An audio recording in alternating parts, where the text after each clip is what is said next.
Hi, I'm Swagat. I'm the co-founder of Smytten. एक minute रुक जाओ, रेडी होने दो। चलो ये कर लेते हैं। This could be a great intro.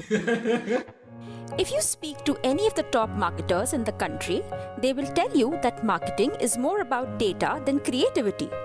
In the good old days, they would get access to data through market research agencies that would do in person interviews or telephonic surveys, and it would take months before a brand owner would get insights about his brand's performance. Smytten is a startup that is disrupting this decades old industry along with many other industries. Smytten was founded by Swagata Sarangi, an ex Googler who helped lead Google's early efforts at building its business in India. Smytten's incredible business model starts with acquiring customers for driving product trials and then leveraging the customer base to run a B2C e-commerce business and a B2B brand marketing business. Here's Swagata telling Akshay about his journey of building Smytten. This idea was kind of growing up in my mind. So while I was like a big believer of digital, I realized that, okay, while digital will democratize access, digital will not actually solve for the adoption issues, which a lot of brands are going to face, or at least will not solve the paradox of choice for a lot of consumers. Rather, it's going to make them even more confused. And that's where while people will move away from offline transactions, there is going to be this whole void of you having still a physical touch and feel of the product and trying it yourself. And if you look at it when the supply side, there is one side of the equation is your traditional brand houses. The other interesting thing that was coming up is the whole new age brands. Because the D2C brands. Yeah, I mean D2C is a term now, but when we started, Yeah. but when we started, we said, okay, hey, there are a lot of these new brands that will come in. Because 2-3 things were happening, right? Your distribution was being democratized through all these marketplaces and all. Your access and reach was being democratized through the Googles and Facebooks of the world through digital. So India is just kind of starting up, and while these brands will have an access and distribution, these brands will not have big marketing dollars to be building the brand, and the only thing they will lead with is a product innovation. Right? And how do you convince a customer on a product innovation without giving the customer an experience? So one side of the supply was like the traditional brands who always kept saying, we want a meaningful engagement. The new age brands who we knew that is going to be extremely difficult for them to acquire customers without giving a real product experience. The demand side, again, I mean, you realize that, okay, there is a set of consumer who is constantly living it FOMO. This is the new age, millennial, new age shoppers who we talk about, right? The digital natives. So the digital natives, they are kind of, and we used to have a term called research online, purchase offline. So which was ROPO. So I mean, suddenly you saw a kind of explosion of research that is happening online for a particular product or a category or whatever it is. And then we said, okay, if there is so much of a research happening and there is so much of a confusion also that's being created. And the consumer is constantly looking for validation, they're constantly looking for new things and all that. So how can we kind of give them kind of a quick, click button kind of outlet where they don't have to go to a physical retail or kind of look for things what they want. I mean, would consumers pay for it, or would brands pay for it, or like what would be the mechanics of this? Like, see, we actually kind of started with the thought that brands should pay for it, right? Because sampling traditionally has been always free in the consumer's mind. The onus of getting the product is always with the brand. You produce, you decide which channel, you just give me, you hand it over a product to me. But very soon we realized that there is a reason why the sampling also hasn't scaled. Because at the end of the day, when there is a sampling happening, there is a value being created on both sides, right? So the brand is able to use, let's say, first experience or a first trial of their product with a relevant audience and hope that there is a strong intent created. And for a user, the user is looking for a product for certain concern or a certain solution. And the user thinks that, okay, this product could be for me. and hence getting a smaller trial pack and all. That means either you are getting a validation, your decision making process is becoming easier, or you are avoiding a bias regret, which like you would have impulsively gone and bought something and which you saved your money, let's say. And so we see that, okay, why the load always has been shared by the brands. We need to figure a way out. And then the moment that load, all the load goes to the brand, that there is this whole investment cap and then ROI and all those kind of discussions coming. Hmm. The other thing which I also think, I mean, when brand pays for sampling at point of sale, they are getting access to a high intent audience, like an audience which intends to spend money on that shop. But in this kind of a setup, there is a chance that, well, Indians like free ka saman kaun mana karega? Like, So that is exactly the other reason why we did not have it for free, right? We said, and if you see, we are globally the first platform who has taken a very full based approach to product sampling. It's always a push based strategy for this thing. So here the consumer chooses what they want to, right? So if you see at the entry point itself, the brands get a very leaned on consumer who's already probably has gone past the awareness and consideration stage in the purchase funnel. Because today at Smytten, we are showing thousands of products which are available for trial to a consumer, right? But the consumer at any point in time can only choose 6 products, right? So if I'm choosing 6 products out of so many ones, first of all, I'm filtering out and I'm going for something which I'm finding interesting, or I'm in need of. So that is the way the natural selection that happens for brands in terms of their product sampling. So the second thing is for brands, we also, I mean, thanks to digital, you have a lot of data about the users, their preferences, their understanding and stuff and all that. So we actually kind of give a very micro targeting option to the brands where they can speak to a very relevant audience. I mean, there is a whole consumer science, there is a machine learning, there's AI that kind of kicks in, which kind of makes the targeting further finer and finer for the brands so that they're talking to their most probable consumers. okay. So, talk to me about the journey of figuring out product market fit and figuring out how to add value to both sides, supply and demand. Like, what did you start with initially, and how did those assumptions fare, and what kind of experiments worked out, what didn't work out? So we actually launched the platform in 2 phases. So we launched a kind of a beta version somewhere around end of 2015. The consumer version was launched in February 2016. So we did about a 2 months of closed testing just to kind of understand again. I mean, very closed bunch of users, like 4,000, 5,000 users. That time we were giving like 3 sample products. So you just sign up and once you, so there was a delay because we would actually go and approve a user and there was like a small algorithm, and that time with whatever public information that was available about the user, based on that we will create a persona and we'll accept or reject their membership request. And once they're accepted, it's free for them. So you could just come and select any 3 products in your feed. And 3 a month or just 3? Three. Like 3 at any point in time. So you could select 3 and you could kind of check out. And then you, after like a 1 week, you have to kind of mandatorily fill up the feedback for those 3 products. And then you would be allowed to try 3 more. Okay, got it. So the thing was that you have to mandatorily give a feedback on your trial experience. We realized that if you do this, the platform would be probably a lot more utilized for NPDs and product research and all that, where brands need a very detailed feedback, very deeper consumer engagement. But it will never be used in terms of a larger discovery and kind of a go-to-market channel for brands. And for that, then we had to kind of make it a lot simpler and a lot more attractive for the brands itself. Then we said, okay, so let's just take off all the costs from the brand overhead. Let brand not pay anything for every valid sampling.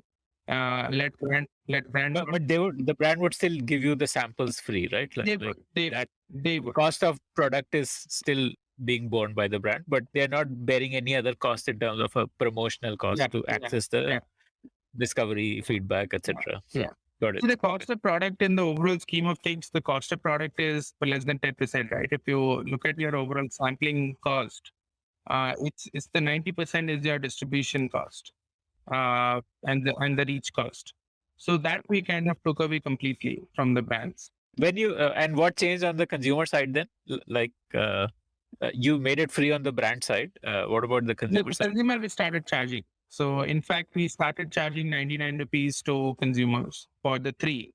So initially we used to kind of give 3, and we used to charge 99 rupees. Did they also have to fill a feedback form? Yeah, they still had to fill a feedback form. Okay, so before they can access the next 3, they have to fill out a feedback form. Yeah. And it's up to them. Like they can do as many sets of 3 as they want. Like they can do 4 in a month or 1 in a month. Yeah.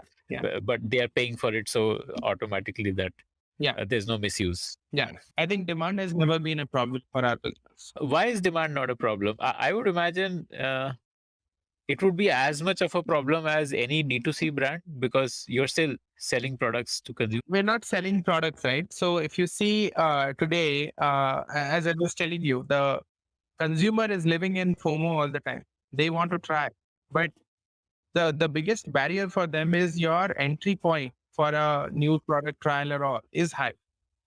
Like if I have to try a D2C brand shampoo, let's say a coffee shampoo, you are asking me to pay you $700.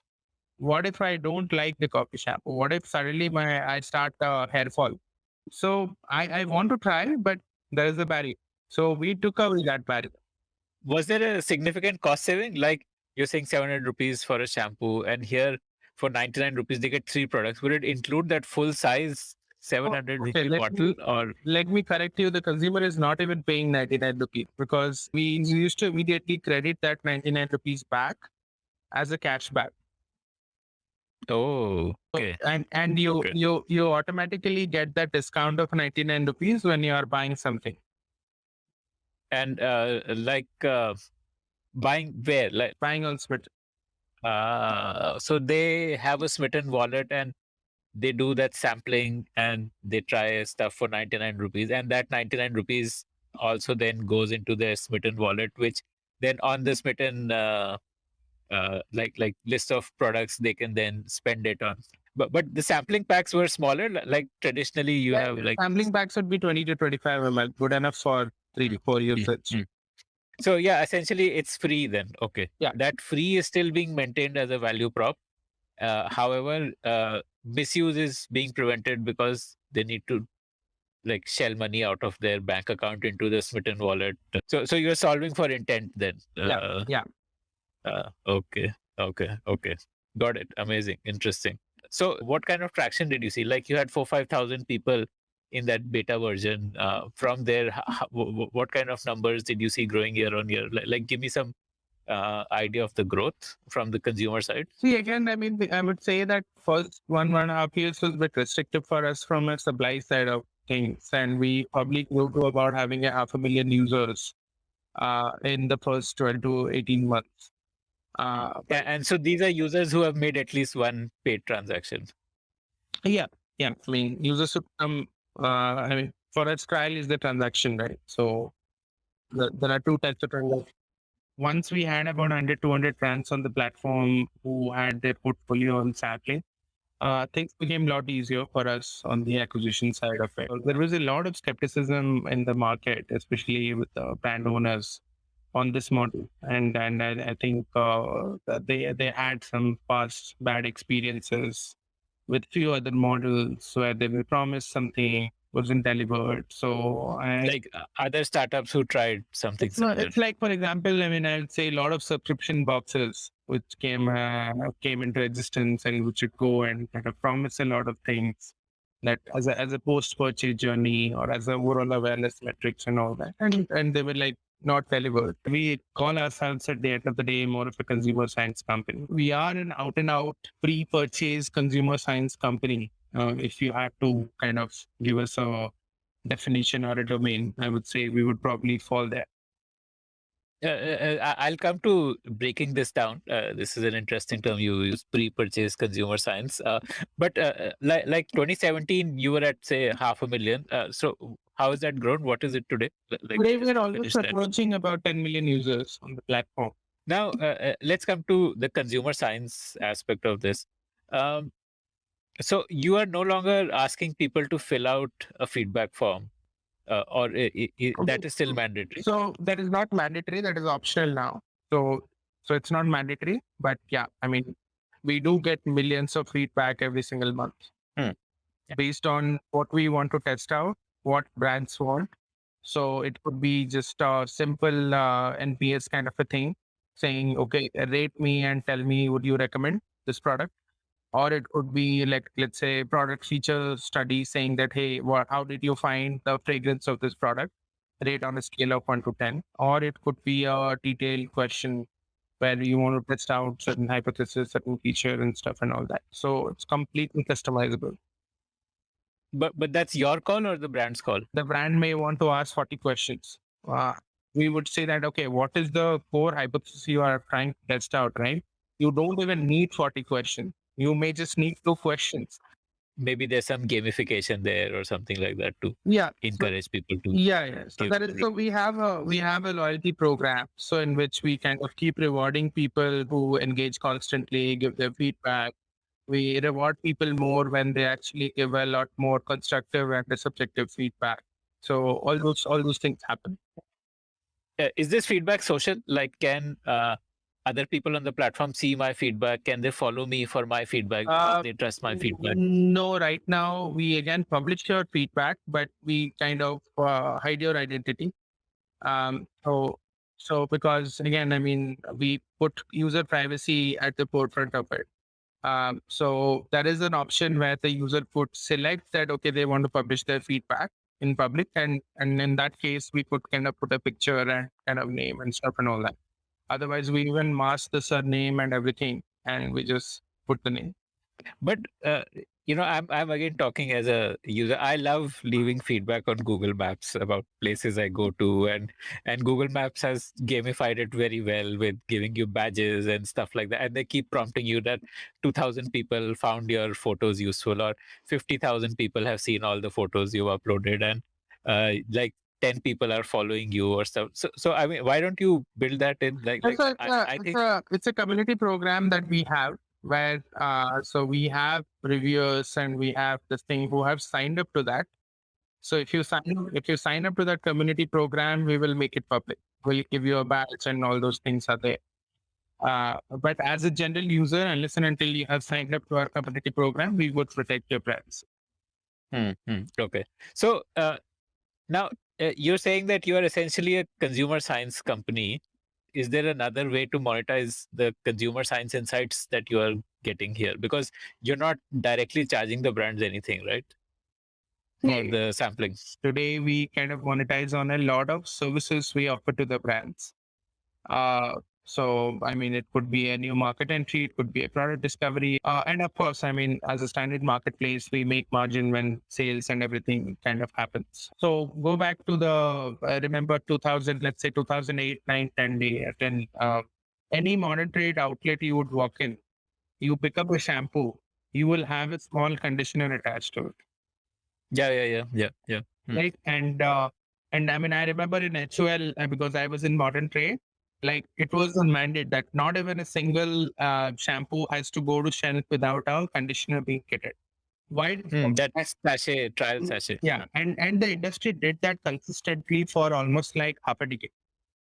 And the reason that industry did that at such a scale and such consistently is because your consumer behavior was not to buy a conditioner along with the shampoo. Today, you don't even think twice. You're buying a shampoo, you're buying a conditioner, right?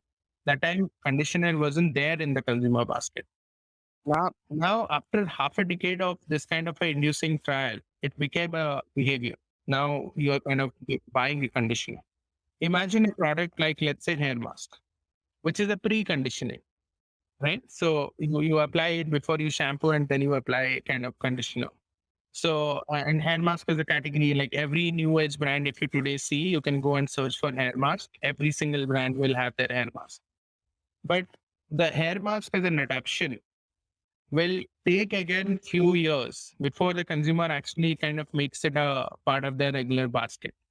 Like you would know at a micro level, like these 10,000 customers are going to be a good segment to pitch this product, right? Would that data help a brand to show them ads across other platforms also? Like those 10,000 customers would see relevant ads on Facebook also, or is just that on Smytten they would see relevant product Yes, recommendations? we are always the brand first approach. And anything that helps the brands in reducing their consumer engagement cost or consumer acquisition cost, we will facilitate that for them.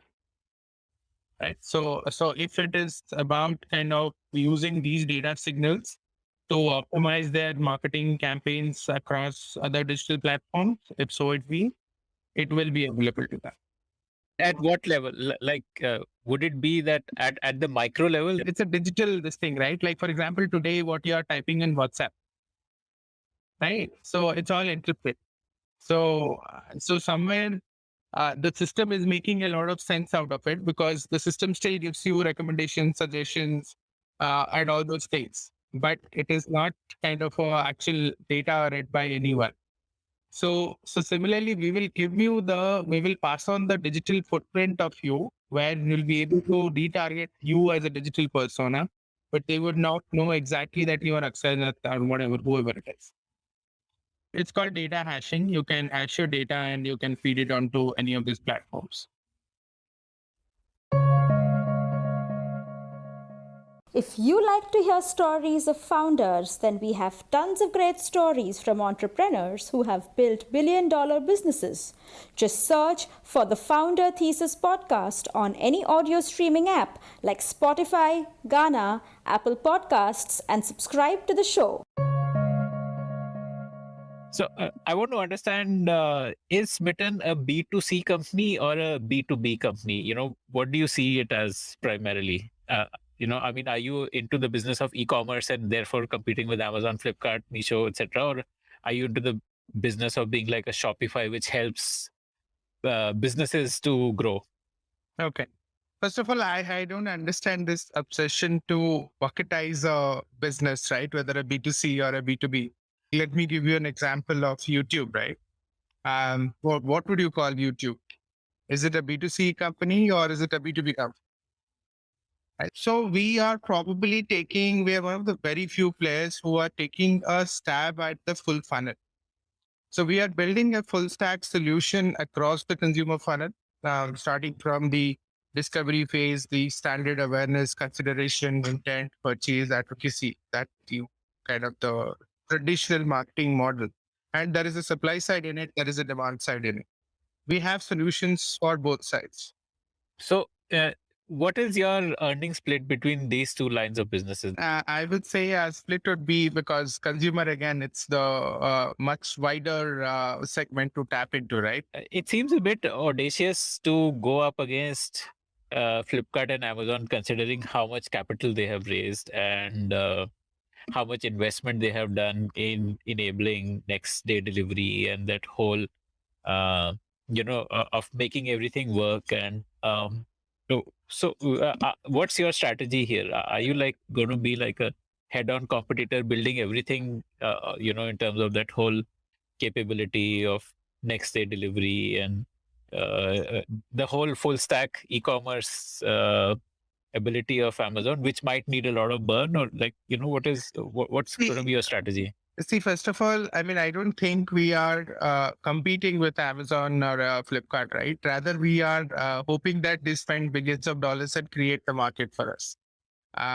Because at the end of the day, if in India, if you see, if the online consumption or penetration has to increase, I mean, we barely in a retail market of $900 billion, e-commerce is barely $40-50 billion. We haven't even penetrated 5% of it. And this 5%, if you compare any developed economy and all, this 5% has to go to 20-25%. So there is a headroom of at least a 5x growth from here in terms of where the overall online commerce or transaction market could go into. And so that itself is, you're saying today, if it is 40 billion, it will become 200 to 50 billion, right? So there's an extra $200 billion of consumption that will come into the online space. And that $200 billion of consumption is not going to happen without billions of dollars of investment again. And we are hoping Amazon, Flipkart to make that investment so that once the consumers are habituated and they are kind of, their basket is gradually moved into more of an online stuff and all that. That is the time when we go and we build we help them to kind of shop online and make their decision online much better. But why do you say you're not directly competing with them? For a certain set of categories, you would be, right? Like, say, food, beauty, these kind of categories. Maybe not electronics, but everything else which is sampleable. You would be directly competing with Amazon, Flipkart, even like, say, a Big Bazaar. See, again, as the market increases, right, there are going to be a lot of vertical play. And those vertical plays standalone themselves are going to be decently sized. So today, even like, okay, let's take an example of a vertical platform or an Nika, take an Nika or a Purple, right? Like if you see from a volume perspective, from a revenue perspective, Amazon is probably, I don't know, I mean, I'm just guesstimating they would be clocking more than a $10 billion, $10 to $15 billion in India, which is almost like, let's say, 75, 80,000 crores. In that, a platform doing 1,000 crores, is that a competition for Amazon? Yes or no, right? I mean, from 80,000 crore to 1,000 crore, yes, in that particular vertical, that 1,000 crore could be a land share. So yeah, I mean, these kind of models are going to evolve in India. So you said your margins are pretty healthy. I think it's because you don't need to do discounting, because a customer is, once somebody has done sampling, then they have that money in their wallet which they would want to spend. So they're like, that stickiness is pretty high with customers. You don't need to attract them by doing discounting. Yeah. And again, as I said, I mean, the categories we deal with, consumer is not making a decision just purely based on the discount. You would not buy a night cream paying 2,000 rupees just because there is an additional 20% discount. I mean, you would want to really know that whether this thing really works for me or not, and whether it is authentic or not. There are a lot of trust issues again, a lot of counterfeiting happening in this thing, but you have to be very clear that whether you want 500 million users as your base or you are happy with 50 million users as your base. And there is a business model for everyone. Like Amazon today would be optimizing for 500 million. There are businesses who are optimizing, like if you look at Fred, and Fred is optimizing for 15 million, 20 million credit card users in the country. It's a $4 billion valuation company. I mean, just you could see by the sheer volume of the TG they have, is just 20 million people. So what are you optimizing for? 100 million top shoppers in the country. So as I said, I mean, who have the disposable income and whose shopping behavior is dramatically changing and moving from offline to online. And the basket is exponentially expanding. And currently, what is the demographics, like age or tier 1, tier 2, tier 3 or stuff like that? Like, so we primarily focus on people within the age group of 21 to 35. So that's our core audience segment. And the reason also being that these are the people who are discovering, who are exploring, who still haven't figured out what really works for them or what they want. And then from a demographics perspective, again, I mean, 60-70% of them would be female, 30-40% would be male, 50-60% would be metro tier 1, and then another 30-40% would be like tier 2, so beyond. And as we grow, of course, the mix is going to change, and I think the tier 2 is going to play a very significant role, not only for us, I think for a lot of platforms, because that's where the next wave of growth is coming in. We have a lot of organic traction, because if you go and see, almost like every single day, there are about hundreds of people making video about us and posting on their Instagram, social handles and stuff and all that. So there is a lot of organic traction. And then, of course, like everyone else, we do the paid advertising and all that. On the paid side, what do you spend on? Is it just the like the ads, or are you also doing stuff like paying influencers and like the other formats besides just regular campaigns? See, again, it's a full stack approach, right? To starting from digital to influencers to kind of a bit of a O2 strategy, O2O, which is offline to online. So we also do a lot of activations like small kiosk activations, experience zones across smaller towns, tier two towns, where we believe that probably the digital penetration is gonna take a lot longer in terms of building the trust and all that. So it's a mix. I mean, I would say we have a lot of co-marketing partners we work with on multiple things. So we have partnered with banks, we have partnered with concierge services. So where we do a lot of campaigns for their customer base. Yeah. Got it. Okay. Like for a bank, when they give credit card rewards and like you are entitled to these rewards when you get a card. So one of them would be like maybe some 100 rupees on Smytten or 500 rupees. It's not that we are again very focused on the consumer experience, right? We would not kind of do just a couponing and all that. So there are partners where when they onboard a new consumer, we actually co-brand a box and we send out them as a welcome kit. So with a kind of a Smytten sign up automatically done for them. So there are again API integrations and tech integrations. So we are almost kind of integrating with every neobank in the country. This is pretty cool. The automatic gift hamper to users of certain like these alliance partners. And when these users of alliance partners get the hamper, do they also get that balance in their account, or they just get a hamper with like co-branded by Smytten? No, so they get a hamper with the complete sign-on process integrated, right? So they can just scan a code and just come onto Smytten.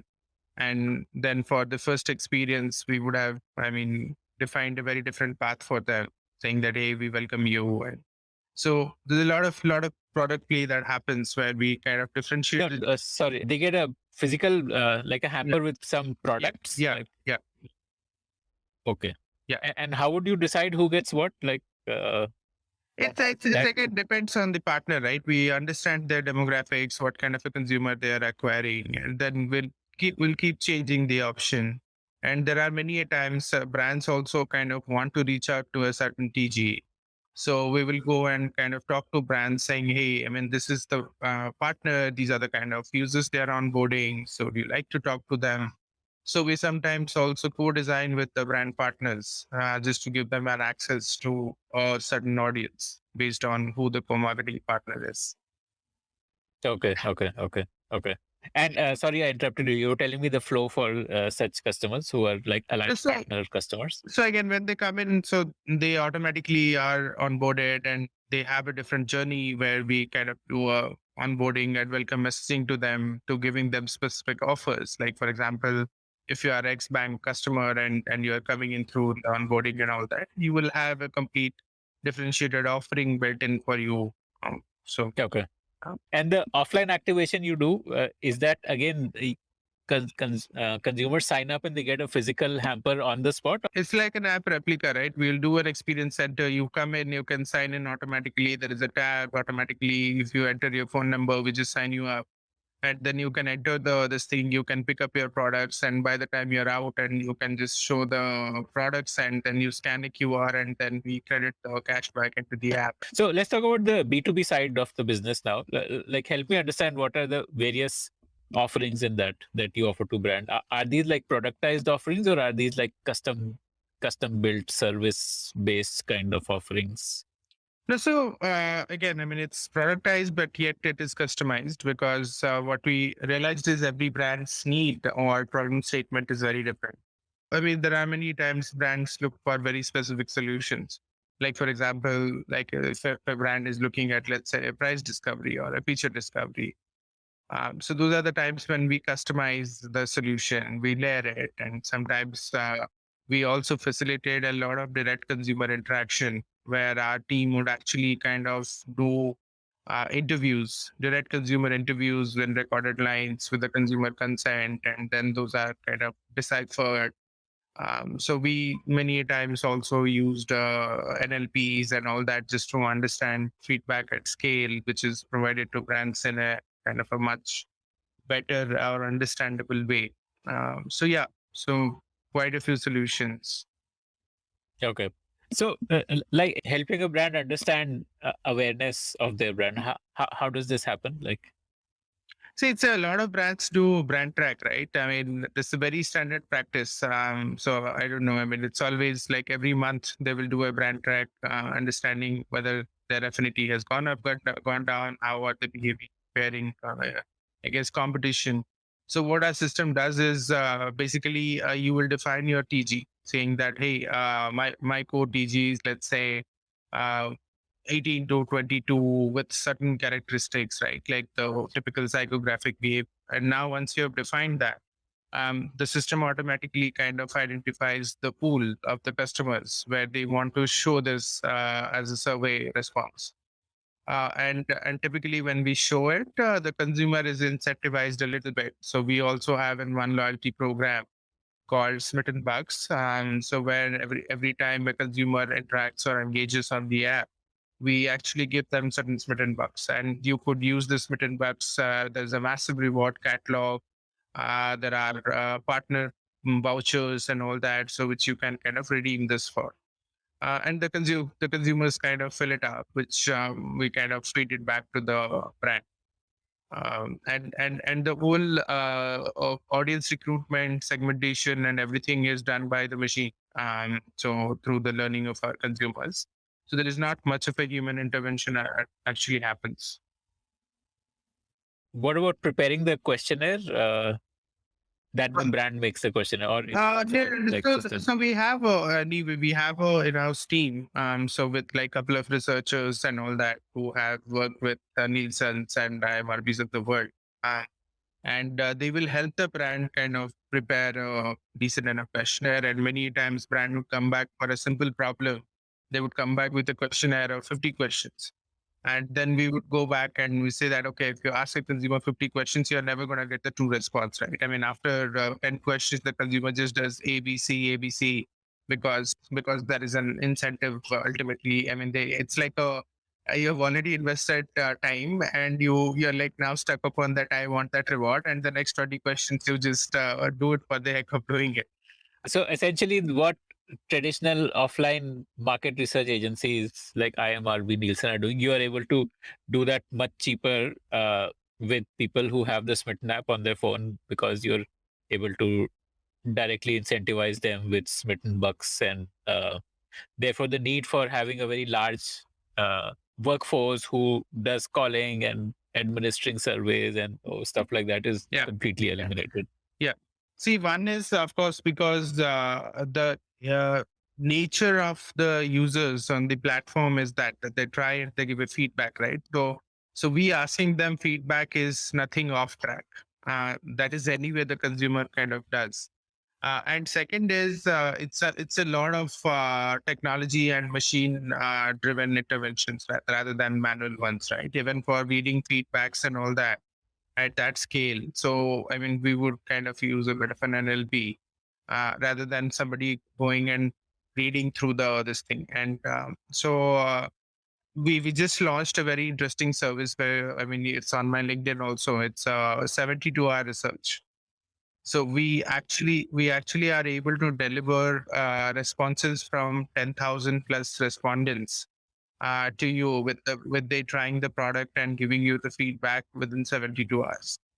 And for a traditional market research player to do this, like even for 1,000 respondents, they would take minimum 3 months. So how do you do it in 72 hours? It must be taking half that time just to get the product to the customer, right? Like, it's an express delivery, right? So the next day, so it's an overnight delivery. So we'll get the product the next day, and then the consumer has 48 hours to kind of try and kind of respond, and yeah. and that we'll keep reminding the user because it will be live in their feed for 48 hours more. So we'll send a reminder saying, hey, it's live for another 24 hours or 48 hours. You just kind of fill it up. We have done concept testing for a lot of brands, right? Like when they're expanding their product portfolio or when they're launching a kind of a new brand, like maybe something in the adjacent category. Like, for example, let's say a brand who's into skincare is kind of looking into getting into active skincare and they want to understand a few things. So concept testing, category expansion. So these are like, see, the typical 4-5 kinds of researches happen, right? I mean, it's again a very evolved consumer science. So, so all those kind of standard researches are available to you with a again very relevant and bias-free audience recruitment process. Is this like completely off-the-shelf self-service? Like, say, I don't have a business yet, but I'm thinking, okay, I think this product would sell. Can someone like me also come on to Smytten and run a survey just to test my idea? No, you have to be a partner with us, of course, because you'll have to have access to the portal and everything. So this is like a subscription product on the business side, which is not just brands, but even agencies could subscribe to this. What other services do you provide to brands? Like if we can talk through the details of them. So there is a lot of re-engagement that we offer to the brands, right? Like for example, we track their NPS from their feedback closely. And let's say if they want to kind of do a deep dive into a low NPS score they're getting from a certain cohort or a certain kind of an audience, they could actually kind of do that because we host consumers who also deal with multiple categories and do purchases to trials for everything. So we are able to at least give brands a very relevant insight in terms of how their consumer cohort is behaving.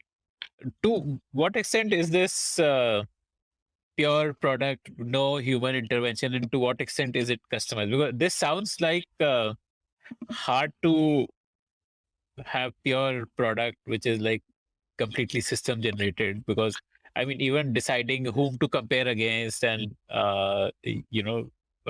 like drawing out these analytics looks like something which you need human intelligence to do, and then give a brand a meaningful report. See, again, as I said, a lot of standard things are machine driven. And if you are looking for anything specific, of course, there is a human intervention. And a lot of cases, as I said, every brand's problem is different. Every brand's ask is different. So we will layer, of course, the human intelligence on top of it. But so a brand can probably pick and choose cohort options and comparative brand options and then generate a report from it on their own. Like I guess it would be something like that. Like see, you can choose parameters to make. Yeah, there would be, of course, restrictions, right? Because we cannot give you a data against your direct competition. That'll not be right. So everything is essentially aggregated at a category level or at a subcategory level. For example, you could see that, okay, let's say Telangana as a state, my affinity is kind of going down over last few months. There is a downward trajectory compared in the category I'm operating. But it will not tell you that, okay, who is taking the share or which brand is essentially leading. Okay. So you also told me that you help companies to get more bang off from their buck in terms of their marketing spend on other platforms. Like if they're spending on a Facebook campaign, then you are able to help them do better targeting and get like drive more efficiency for those kind of campaigns. So can you talk to me on the mechanics of that, like how you do that? Like as I was telling you the other day, like let's say a brand is launching a body oil. The body oil penetration as a category in the whole beauty space is less than 2%. So now if you advertise on any other platform, so basically you have a built-in 98% pilferage in your media plan. But where we can give you access to that 2% because we know that this X number of people have actually tried, and they may not be consumers of body oil today because it is probably few months, few years away. But the whole inherent nature, because the trial is risk-free, a consumer starts trying things a lot before even he thinks of buying the product. And that is the phase where we know and we are able to give brands access to a very relevant cohort, where they are actually targeting them on the intent, not on the top of the funnel of saying, okay, I will blast 50 impressions for having my top of mind awareness, and then I will blast another 200 impressions where my consideration uplift will happen, and then I will finally come to intent. So that's where we kind of bring in value for the brands in terms of doing this micro targeting, micro segmentations. And also because again a lot of users try the products of the brand, in terms of a re-engagement perspective, it is a lot more efficient for them to reach out that segment, and we kind of again help the brands reach out to that segment not only on our platform but across other platforms. So we will essentially give them this data access to reach out to the users on a, let's say, Facebook or a Google or an open web. So at least they know that they're talking to an audience set which has an eye intent. It's again nothing new. I mean, a lot of these programmatic platforms and all that, if you see, they take data from multiple data sources, and they kind of ultimately give you the API to push the data into the whole ad networks across, including Google, Facebook, and other networks. So it's something. Give me an example of a programmatic ad platform, like a name I may have heard. Think of someone. Yeah, I mean, any DSP, right? Any demand side platform, that's what they do. I mean, it could be in Mobi. Think of a platform like, let's say, MIQ. So their whole MIQ. MIQ. So it's a MIQ. Yeah. Okay. So it's again, I think London. I think they're headquartered in London. So if you see their whole data is basically they have tie-ups with a lot of telcos and a lot of retailers and stuff and all that, and they collect all that data, and then they kind of try to kind of layer their data before one advertisers pushes their ad into a Google or a Facebook. So basically, they will make your audience more relevant on a Google or a Facebook compared to what targeting a Google or a Facebook is giving. Facebook doesn't have shopping intent data. So a platform like MIQ is able to help you spend your money better by giving you some hints about intent based on data which they have collected across multiple other sources about that same profile. And okay. See, like for example, they can say that if you want to target top spenders, then Facebook wouldn't know who's a top spender, but MIQ might know who's a top spender. Yes. See, every DSP, essentially, that's the strength of a DSP, right? So they will try to kind of collect. What's a demand? What's the full form of DSP again? So demand side platform. Demand side platform. Okay. How would they be earning? Like some percentage of your ad spend goes to them. Yeah. So and that like is like, say if you're spending $100, so you will pay the demand side platform $100 plus X percentage, or Facebook will get $100 minus X percentage. Like, how does it work? So they will have a platform fee, right? I mean, they're so either the platform fee can be based on like a number of impressions you serve, or it could be number of transactions you drive. So there are different models these guys kind of work under. Okay. So like this is something which would be in your roadmap as well, to create a DSP, because again, as you said, the USP of DSPs is that they have more intelligent information about customer intent. And that is something which again, as Smytten, you already have that. So this would be a logical. We would not create a DSP because DSP is essentially it's an ad business, right? So which kind of taps into larger ad networks and all that. Essentially, for a D2C brand, they don't need to use a DSP then. Like if they are working with Smytten, then Smytten is their DSP in a way. Or you're saying that Smytten will be one of the DSPs that they will work with.